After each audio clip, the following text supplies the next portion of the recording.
నమస్తే, welcome to fire TV Telugu. నేను మీ Pawan. So మిత్రులారా, వేములవాడ నియోజకవర్గంలో అన్ని మండలాలకు సంబంధించిన రిజర్వేషన్ షెడ్యూల్ని గెజిట్ని గవర్నమెంట్ పబ్లిష్ చేసింది. రిజర్వేషన్ల గెజిట్ని, జెడ్పీటీసీలకు సంబంధించిన గెజిట్ని. సో వాస్తవంగా కునరావుపేట మండలానికి వస్తే అన్ని పార్టీలకు సంబంధించిన ఆశావాహులు ఆల్ జనరల్ వస్తుందేమో అని చెప్పేసి అన్ని పార్టీలకు సంబంధించిన నాయకులు టికెట్ ఎక్స్పెక్ట్ చేసి కొంతమంది పబ్లిక్లో తిరిగిరు, కొన్ని సేవా కార్యక్రమాలు చేశారు. కానీ ఊహించని విధంగా ఆ మండలికి ఎస్సీ రిజర్వేషన్ని గవర్నమెంట్ పబ్లిష్ చేసింది. సో ఆ మండల్లో ఎస్సీ రిజర్వేషన్ కేటాయించడంతో కాంగ్రెస్ పార్టీలో ప్రధానంగా నలుగురు గట్టి పోటీలో ఉన్నారు టికెట్ కోసం. గతంలో జెడ్పీటీసీగా పోటీ చేసిన రుక్మిణి కావచ్చు, యూత్ కాంగ్రెస్ అధ్యక్షునిగా 10 సంవత్సరాలు ఆ మండలంలో మంచి యాక్టివ్గా పార్టిసిపేట్ చేసిన బుర్ర రవీందర్ కావచ్చు, కర్రోల భాస్కర్ కావచ్చు, ఇంకా తదితరులు చాలామంది పోటీ పడతా ఉన్నారు. వాస్తవంగా బుర్ర రవీందర్ నాకు మంచి మిత్రుడు, మాది ధర్మారం, వాళ్ళది మలకపేట, మాకు మంచి సంబంధాలు ఉంటాయి. సో నేను వాస్తవంగా బుర్ర రవీందర్ని ఈ నేపథ్యంతో ఈరోజు ఇంటర్వ్యూకి కూర్చుండబెట్టిన. మరి టికెట్ కోసం ఆయన కూడా గట్టి పోటీలో ఉన్నారు. మరి నిజంగా ఆది శ్రీనివాస్ గారు ఇలా గమనించాలి. ఎందుకంటే ఎలక్షన్స్ అప్పుడు, మీరు మొన్న పార్టిసిపేట్ చేసిన ఎలక్షన్స్ అప్పుడు ఎవరు ఎంత పని చేసిరు, ఎవరు హార్డ్ వర్క్ చేసిరు, ఎవరు హానెస్ట్గా పనిచేసారు మీ గెలుపు కోసం, మీరు కూడా గమనించుకోవాల్సిన సమయం ఇది. ఎందుకంటే యూత్ అధ్యక్షునిగా ఆ మండలంలో అప్పుడు వాస్తవంగా బీఆర్ఎస్ పార్టీ అధికారంలో ఉంది. 10 సంవత్సరాలు బీఆర్ఎస్ పార్టీ తెలంగాణ రాష్ట్రంలో అధికారాన్ని చెలాయించింది. సో అప్పుడు పార్టీని కాపాడుకోవడానికి పార్టీ ఎట్లాంటి కాల్స్ ఇచ్చినా మంచి యాక్టివ్గా పార్టిసిపేట్ చేసి కాంగ్రెస్ పార్టీని మంచి ట్రాక్లో నడిపించిన మండలిలో బుర్ర రవీందర్. సో బుర్ర రవీందర్ నాతో ఉన్నాడు, అతనితో మాట్లాడే ప్రయత్నం చేస్తా. నమస్తే రవణ. నమస్తే పవన్. ఓకే, ఎస్సీ రిజర్వేషన్ మన మండలికి రావడం వల్ల మీరు కూడా పోటీలో ఉన్నారు, జెడ్పీటీసీ టికెట్ ఆశిస్తూ ఉన్నారు. మరి ఇంతకుముందు జరిగిన జనరల్ అప్పుడు రిజర్వేషన్ జనరల్ వచ్చినప్పుడు రుక్మిణక్కకు కాంగ్రెస్ పార్టీ టికెట్ కేటాయించి పోటీ చేసింది. సో ఈసారి మీరు కూడా గట్టిగా ప్రయత్నం చేస్తూ ఉన్నారు. సో ఎట్లా ఉంది, పార్టీ నుండి ఏమైనా మంచి ఇన్ఫర్మేషన్ ఉందా? ముందుగా ఫైర్ టీవీ ప్రేక్షకులందరికీ నమస్కారం. నా పేరు బుర్ర రవీందర్, మాది కోనరావుపేట మండలం, మల్కపేట గ్రామం మాది. అవును, వాస్తవానికి చెలిమేడ సొంత గ్రామం. ఓకే, వారి ఇల్లు దాటిన తర్వాతనే మా ఇల్లు ఒక 10 అడుగులు వేస్తుంది. ఓకే, వాస్తవానికి మా మండలు ఎస్సీ రిజర్వేషన్ జనరల్ వస్తుందని చెప్పి ఎవరు ఊహించలే. అవును, ఆల్ జనరల్. చాలా మంది ఆశావాహులు కానీ, ఇంక్లూడింగ్ నేను కానీ నాతో పోటీలు ఉన్నటువంటి మిగతా ఆస్పిరెంట్స్ కానీ ఎస్సీ జనరల్ వస్తాను కూడా ఎవరు కూడా ఊహించని విధంగా ఏ పార్టీ కూడా ఊహించలేదు.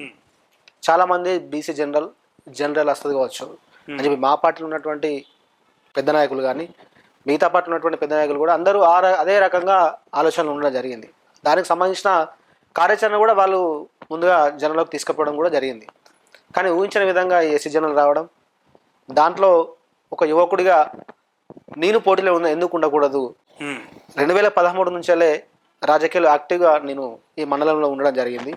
నేను డిగ్రీ చదువుకున్నటువంటి సందర్భంలో మరి కరీంనగర్లో ఎన్ఎస్యు విద్యార్థి విభాగంలో కాంగ్రెస్ పార్టీలో పనిచేస్తూ మరి దశల వారీగా మరి ఈ ప్రాంతానికి సేవ చేయాలనేటువంటి ఉద్దేశంతో చదువుకున్నటువంటి రోజుల్లోనే నాలో రాజకీయం అనే ఒక భావన నా రక్తంలో ఇమిడిపోయి మరి ఉమ్మడి జిల్లాలో ఉన్నటువంటి బడ నాయకులను ఇన్స్పైర్గా తీసుకొని మరి యూత్ కాంగ్రెస్ మండల అధ్యక్షునిగా ఆనాటి యూత్ కాంగ్రెస్ అధ్యక్షుడు ప్రస్తుత తాజా మాజీ జెడ్పీటీసీ నాగం కుమార్ గారి ఆధ్వర్యంలో వారి అడుగుజాడలో వారి కింద మరి 2 సార్లు యూత్ కాంగ్రెస్ అధ్యక్షునిగా ఇక్కడ పనిచేయడం జరిగింది.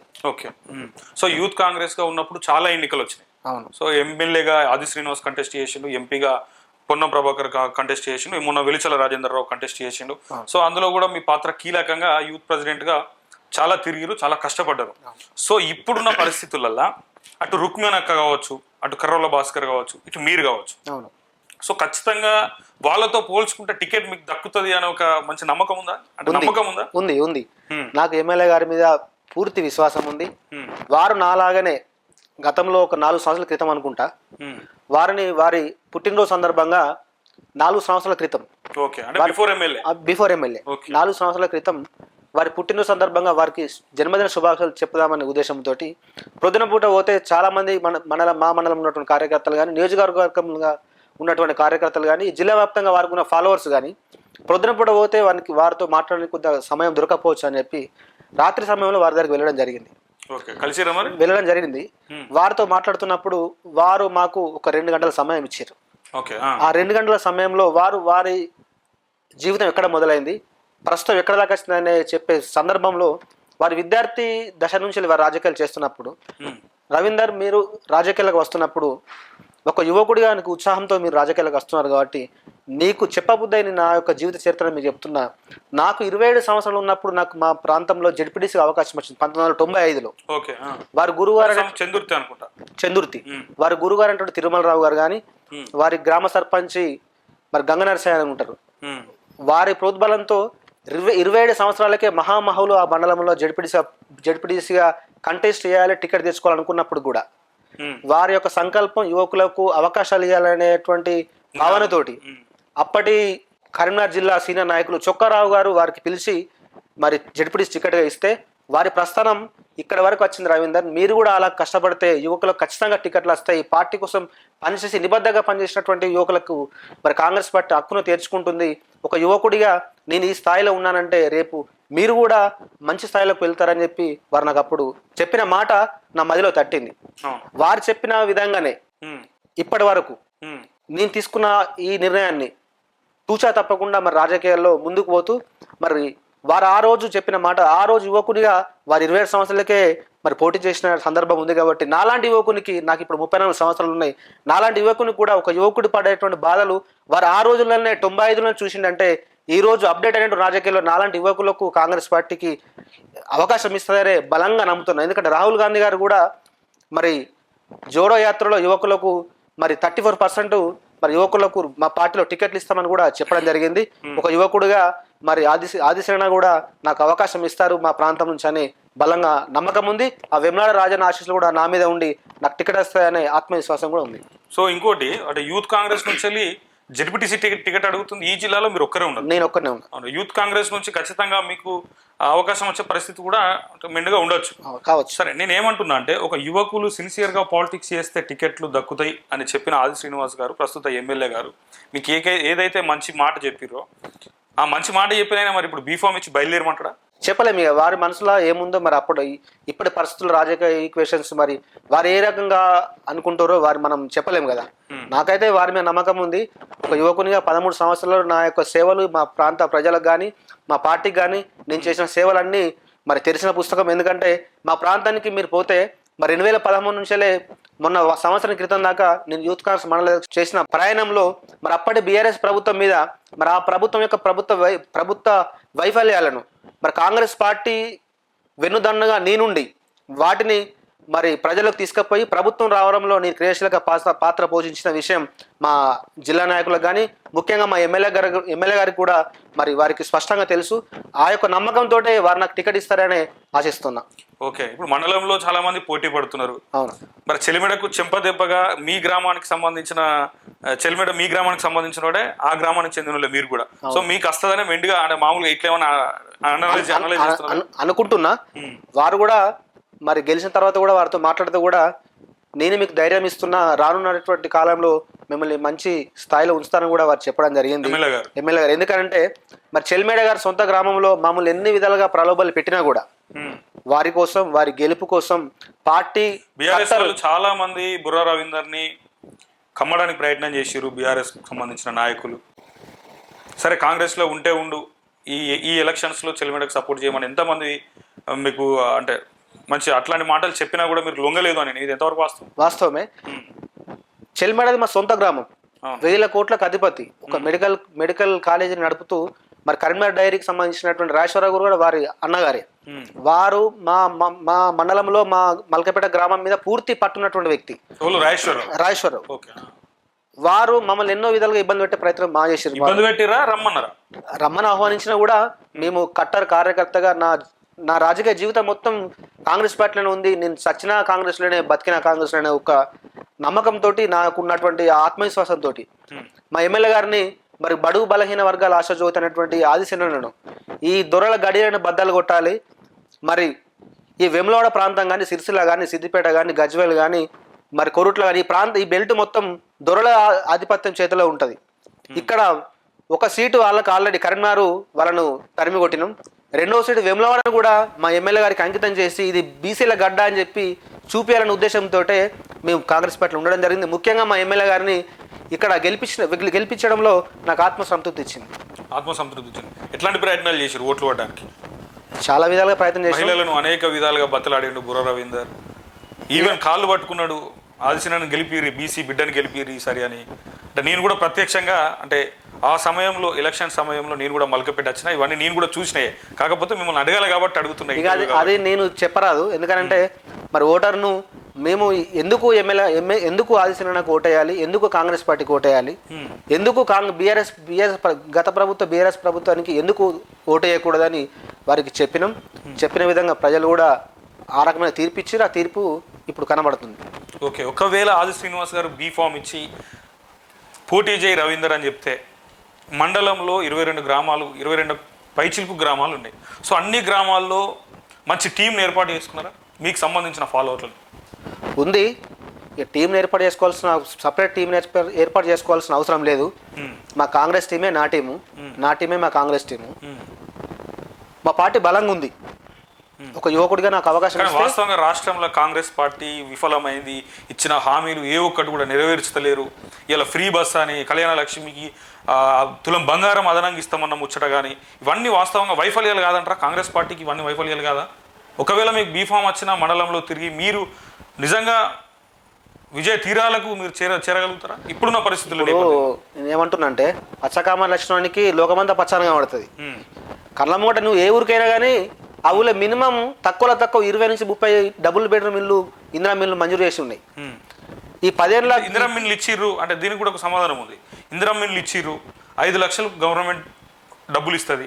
కానీ ఫస్ట్ ఆ భూమి అక్కడ పునాదులు తవ్వుకొని వాడు ఇల్లు స్టార్ట్ చేసుకోవాలంటే కూడా నేను ఏమంటున్నానంటే అడ్వాన్స్డ్ 1 లక్ష చెల్లిస్తే గత ప్రభుత్వం 10 సంవత్సరాలలో ఒక్క ఊళ్ళో కూడా ఒక డబుల్ బెడ్ ఇల్లు కూడా మంజూరు చేయలే. మేము వచ్చిన ఈ 18 నుంచి 22 నెలల్లో సుమారుగా మా ప్రాంతానికి 3,500 ఇండ్లు మంజూరైనాయి. దాంట్లో ప్రతి గ్రామానికి దగ్గర 20 నుంచి 30 ఇండ్లు మంజూరైనాయి. అవి దశల వారీగా ఇప్పుడు నిర్మాణాలు ఉన్నాయి. అక్కడ దాకా ఎందుకు మా మల్కపేట విలేజ్ పేద ప్రజల క్వశ్చన్ ఏంటంటే మాకు డబ్బులు లేకనే మేము ఇల్లు అడిగినాం. సో ఈ ₹1,00,000 మేము ఏం మీద పెట్టి తీసుకొచ్చుకొని స్టార్ట్ చేయాలి? నేను మీకు అదే చెప్పే ప్రయత్నం చేస్తారు, మీరు మధ్యలో అది చేస్తారు. మా మల్కపేట విలేజ్కి సుమారుగా ఎగ్జాంపుల్ మా మల్కపేట విలేజ్ చెప్తున్నాను నేను. మా మల్కపేట విలేజ్కి 22 డబుల్ బెడ్ ఇండ్లు మంజూరు చేయడం జరిగింది. ఇందిరా మిల్లు ఇప్పుడు 16 ఇండ్లు అవి నిర్మాణంలో ఉన్నాయి. ఎవరైతే ఇందిరా మిల్లు కట్టుకోవడానికి వాళ్ళకు స్తోమత లేకుండా ఉంటుందో వారికి డాక్రా మహిళా సంఘాల ద్వారా వారికి ₹1,00,000 బ్యాంక్ లింకప్ తోటి వారికి ₹1,00,000 ఆర్థిక సాయం బ్యాంక్ తోటి చేపించి వారికి బేస్మెంట్ వరకు అయ్యే ఖర్చు మొత్తం బ్యాంకే భరించుకునే విధంగా ఆ బ్యాంకు వాళ్ళు మళ్ళీ రీపే చేసేది నెలకు ఇచ్చే విధంగా వారికి ఆ రకమైనటువంటి డాక్రా మహిళల సంఘాలతో కూడా మా ప్రభుత్వం మాట్లాడి చర్చించి బట్టి గారు ఆ రకమైనటువంటి స్కీమ్ను కూడా మహిళల పేరు మీద ఇల్లు ఇస్తున్నాం కాబట్టి మహిళలకే సంఘాల ద్వారా ₹1,00,000 ఆర్థిక సాయం చేసిన తర్వాత వారు ఏ బేస్మెంట్ అయితే కట్టుకుంటారో బేస్మెంట్ కట్టుకున్నాక వారం లోపలనే శనివారం వరకు మీరు బేస్మెంట్ అయిపోతే శనివారం రోజు సెక్రటరీ గారు హౌసింగ్ ఏఈ గారు ఫోటో క్యాప్చర్ చేసి సోమవారం మీకు డబ్బులు పడతాయి. నువ్వు ఏ గ్రామానికి అయినా కూడా ఇప్పటి వరకు 2 దశల వరకు డబ్బులు గవర్నమెంట్ నుంచి మంజూరైనాయి, వాళ్ళ అకౌంట్లో పడినాయి. నిర్మాణం కూడా గోడల వరకు లేచినాయి అన్ని గ్రామాలలో కూడా. ఓకే, సో స్థానిక ఎన్నికల నేపథ్యంలోనే ఇప్పటి వరకు పడ్డ 2 లక్షలు కేవలం ఈ స్థానిక ఎన్నికలు అయ్యేదాకా, ఈ ఎలక్షన్ అయిపోయేదాకా కొంచెం మరిపియడానికి మాత్రమే ఇప్పటిదాకా బిల్లు పడుతుంది. తర్వాత జరిగే పనికి గోవింద గోపాలం అని మాట్లాడుకుంటున్నారు. అది వాళ్ళ మాట్లాడటంలో మూర్ఖత్వం. అది ఒక స్కీమ్ ఒక్కసారి ఇంప్లిమెంట్ అయిన తర్వాత, రాష్ట్ర వ్యాప్తంగా ఒక స్కీమ్ ఇంప్లిమెంట్ అయిన తర్వాత అది ముందుకు పోతుంది తప్ప కానీ ఎలక్షన్ కోడ్ ఉందని చెప్పి అది ఆగిపోయే ప్రసక్తి ఉండదు. ఇప్పుడు ప్రజెంట్ ఎలక్షన్ కోడ్ అయినాక అయ్యే స్కీమ్స్ ఏదైతే ఉంటుందో అది మాత్రమే ఆఫ్ అవుతుంది తప్ప కానీ నేను కంటిన్యూ ఉన్నటువంటి ఏ స్కీమ్ కూడా బంద్ అయ్యే అవకాశం ఉండదు. సో ఇంకొకటి అన్న, ప్రధానంగా ఏ నాయకుడైనా జెడ్పీటీసీ బీఫామ్ ఇవ్వాలంటే మరి క్యాండిడేట్ ఫైనాన్షియల్గా ఫిట్గా ఉన్నాడా, పెట్టుకోగలుగుతాడా అని ఓపెన్గా చెప్తున్నా, పెట్టుకోగలుగుతాడా అని అనలైజ్ చేసి బీఫామ్ ఇస్తాడు. సరే, ఇప్పుడున్న రాజకీయాలకు అనుగుణంగా జరుగుతున్నటువంటి విషయం ఇది, అప్డేటెడ్గా ఉన్న కంటెంట్ ఇది. ఏమని ఒక నాయకునికి జెడ్పీటీసీ బీఫామ్ ఇవ్వాలంటే ఉన్నదా కథ పెట్టుకుంటాడా అనేది మాత్రం పక్కా అది చూసిన తర్వాతనే బీఫామ్ ఇస్తాడు. ఇప్పుడు బుర్ర రవీందర్ డబ్బులు జమ చేసి పెట్టుకున్నాడా లేకపోతే ఆశీన్కి ఏమని చెప్పుకుంటాడు డబ్బులు ఎప్పుడు ఉన్నదా లేదా అనేది అది నా వ్యక్తిగత అంశం. అది మా పార్టీ అధిష్టానానికి నేను చెప్పుకున్న విధానం. అది ఇప్పుడు ఉన్నదే లేదా అని చెప్పి నేను నీకు చెప్పలేను కదా. పార్టీ ఏ రకంగా ముందుకోమనంటే ఆ రకంగా ఎలక్షన్ రూల్స్కు అనుగుణంగా పార్టీ ఏది చెప్తుంది ఖర్చు పెట్టడానికి సిద్ధంగా ఉన్నారు.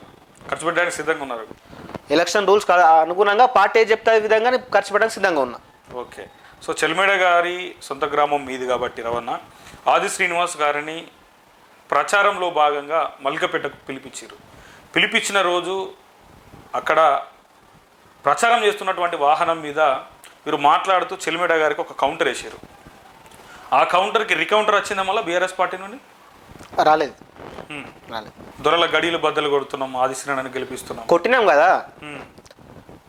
కదా 4 సార్లు నేను ఎమ్మెల్యేను, మా నాన్న 6 సార్లు ఎమ్మెల్యే అని చెప్పుకున్న చెన్నమనేని రమేష్ బాబు గారిని ఈ ప్రాంతం నుంచేలే బీఫామ్ కూడా రాకుండా కూడా చేసినాం కదా. చట్టంలో సుప్రీంకోర్టులో కానీ హైకోర్టులో కానీ పెండింగ్ ఉన్నట్టు కేసును కూడా ఆ గవర్నమెంట్లో వారి కుల బలమో ఆర్థిక బలమో అంగబలమో అధికార బలంతో ఎన్నో రోజులు తను స్టే మీద కొనసాగడం జరిగింది. ఇప్పుడు మొన్న హైకోర్టు తీర్పు మీరు చూసిరు కదా. వారు ఏదైతే ఆ 4 సార్ల ఎమ్మెల్యేగా ఉన్నటువంటి ఆ రాజభవన్ అనుమతించిన మరి జీతభత్యాలు కానీ మిగతా అన్నింటిని కూడా గవర్నమెంట్ రికవరీ చేయమని కూడా కోర్టు మొన్న ఆదేశించడం జరిగింది. పిలిచి దండుగుల పాలు చేసిరుగా కోర్టులో. అది కోర్టు తీసుకుంది. కోర్టును వారు మేము స్వాదిస్తాం, కోర్టు నేను కూడా కట్టుబడి ఉన్నాను కదా. ఆ కోర్టును ఈ దేశ పౌరునిగా అని చెప్పిన తర్వాత ఇంకా దాని గురించి మాట్లాడుకునేది ఏముంటుంది. ఓకే. ఇంకోటన్నా కొనరావుపేట మండల వ్యాప్తంగా ఉన్నటువంటి సమస్యల మీద మీకు కంప్లీట్గా మంచి అవగాహన ఉందని నాకు తెలుసు. ఎందుకంటే ఒక దగ్గర మిత్రునిగా నేను ఇప్పుడు అంటే సరే ఇవాళ నేను పొలిటికల్గా మిమ్మల్ని ఇంటర్వ్యూ కూర్చోబెట్టలేదు, సరే తోటి సోదరునిగా మీరు కూడా పోటీలో ఉన్నారు. ఖచ్చితంగా మీలాంటి యువకులకు అవకాశం వస్తే నిజంగా యువకులు రాజకీయాలకు వస్తే ఎట్లాంటి మార్పు జరుగుతుందో మనం చూస్తూ ఉన్నాం. ఇలా యశస్విని రెడ్డి కావచ్చు, ఇలా హనుమంతరావు కొడుకు రోహిత్ కావచ్చు, యువ నాయకులతో కొంచెం కొత్త జనరేషన్ కాబట్టి అప్డేటెడ్గా ఉంటారు. ఇలా ప్రజల సమస్యలు తొందరగా పరిష్కరించాలంటే యువకులతోనే ఎక్కువ సాధ్యమయ్యే పరిస్థితి ఉన్నది. సో ఈ మండలంలో ఉన్నటువంటి సమస్యలు మీకు తెలుసు. మ్యాక్సిమం ఈ 13 సంవత్సరాల నుండి మీరు కూడా మండలం మొత్తం జల్లెడబట్టి తిరిగిరు. సో కీలకమైన సమస్యలు ఏముంటాయి? ఇప్పుడు మీరు గెలిపించుకున్న ఆది శ్రీనివాస్ గారు ఎమ్మెల్యే అయ్యారు, కొన్ని కార్యక్రమాలు కూడా శంకుస్థాపన జరిగినాయి, కార్యక్రమాలు చేస్తూ ఉన్నారు. సో కీలకమైన సమస్యలు ఏముంటాయి మండలంలో? ప్రధానంగా మా మండలంలో 3 పెంటువాగు బ్రిడ్జిలు ఉంటాయి. మామిడిపల్లి నుంచి నిజామాబాద్కు, మరిమడ్డల నుంచే మరి కోనరాపేటకు వచ్చే బ్రిడ్జ్ ఒకటి, బౌసాపేట నుంచి వెంకటరావుపేటకు వచ్చే బ్రిడ్జ్ ఒకటి. ఈ 3 బ్రిడ్జిలు గత ప్రభుత్వంలో మా కాంగ్రెస్ ప్రభుత్వం ఉన్నప్పుడు మా జీవన్ రెడ్డి గారితో మాట్లాడి దాని మీద కాజ్వే మంజూరు చేయించింది కూడా మా కాంగ్రెస్ ప్రభుత్వమే, ఇప్పుడు ఉన్నటువంటి మా ఎమ్మెల్యే గారే. అది ఆ బీఆర్ఎస్ ప్రభుత్వం ఉన్నప్పుడు మరి దాన్ని మరి పట్టించుకునే దాఖలాలు. ఇప్పుడు అవి మొన్న వచ్చినట్టు వాగుకు అది పూర్తిగా కొట్టిపోవడం జరిగింది. దాన్ని ఈ బడ్జెట్లో మా ఎమ్మెల్యే గారు దాదాపుగా మరి మంజూరు దశలో ఉందనుకుంటున్నాను నేను. మరి అదేవిధంగా మరి కంచాల నుంచే మరి ఎగలేస్పూర్కి వచ్చేటువంటి ప్రధాన రహదారి ఏదైతే ఉందో ఈ మండలానికి ఆ మండలానికి కలిపేటువంటి లింక్ రోడ్, అది దాదాపుగా ఒక 2 కిలోమీటర్ల నుంచి 2 కిలోమీటర్లు మధ్యలో గ్యాప్ ఉంది. ఆ గ్యాప్ ఉన్నటువంటి మెయిన్ అది సమస్య. నేను ఇంకొకటి అడగాలన్నా, అసలు జెడ్పీటీసీ ఎలక్షన్ పక్కకెడదాం. ఒకవేళ కాంగ్రెస్ పార్టీ టికెట్ ఇవ్వకపోతే బుర్ర రవీందర్ వేరే పార్టీలకు పోతాడా, ఇండిపెండెంట్గా పోటీ చేస్తాడా? పార్టీ ఎవరికి టికెట్ ఇస్తే వారి గెలుపు కోసం పనిచేసే ఒక కాంగ్రెస్ కార్యకర్తగా, ఒక కాంగ్రెస్ సైనికునిగా ఎవరికి టికెట్ ఇచ్చినా వారి ఎంబడ పనిచేయడానికి నేను సిద్ధంగా ఉన్నాను. కెమెరాలు ఉన్నాయని కాదు, ఎమ్మెల్యే గారు పార్టీ అధిష్టానం మా కాంగ్రెస్ పార్టీ కార్యకర్తలు ఎవరైతే టికెట్ ఆశిస్తున్నారో దాంట్లో ఎవరికి టికెట్ ఇచ్చినా బుర్ర రవీందర్ వారికి పనిచేయడానికి సిద్ధంగా ఉన్నాడు. ఒక కాంగ్రెస్ పార్టీ కార్యకర్తగా, ఒక యువకుడిగా ఎవరికి ఇచ్చినా పనిచేస్తాం. హానెస్ట్గా చెప్పన్నా 100% నా మనస్ఫూర్తిగా ఎవరికి టికెట్ ఇచ్చినా వారికి పనిచేస్తాం. రేపు పొద్దున మళ్ళీ ఎస్సీ రిజర్వేషన్ మండలంలో ఎంపీపీకో జెడ్పీటీసీకో వస్తుందన్న కాన్ఫిడెన్స్ ఏమున్నది, గ్యారంటీ ఏమున్నది? ఇక అది భగవంతుని తెలుసు.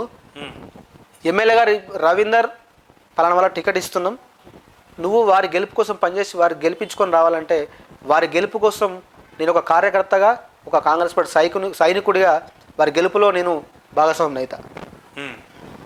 ఏం చెప్పదలుచుకున్నారు కొండరాపేట మండల ప్రజలకి? ఒకటే చెప్పదలుచుకున్నాం, ఒక యువకునిగా 14 సంవత్సరాల రాజకీయ జీవితంలో మరొకసారి నాకు అవకాశం వచ్చింది. ఈ అనుకూలంగా వచ్చింది. ప్రస్తుత రాజకీయ పరిస్థితులలో యువకులకు రాజ్యాధికారం ఇస్తే, యువకులకు పదవులు ఇస్తే మరి ఒక యువకుల యొక్క బాధలు కానీ, యువకులు విద్యా వ్యవస్థలో ఉన్నటువంటి బాధలు కానీ, ఇంకే విధ వ్యవస్థలో ఉన్న బాధలు కానీ మరి ప్రభుత్వం తీసుకుపోయే విధంగా, జిల్లా పరిషత్ సభ్యునిగా ప్రభుత్వం తీసుకుపోయే విధంగా నా వంతు కృషి చేస్తానని చెప్పి మా మండల ప్రజలకు తెలియజేస్తున్నాం.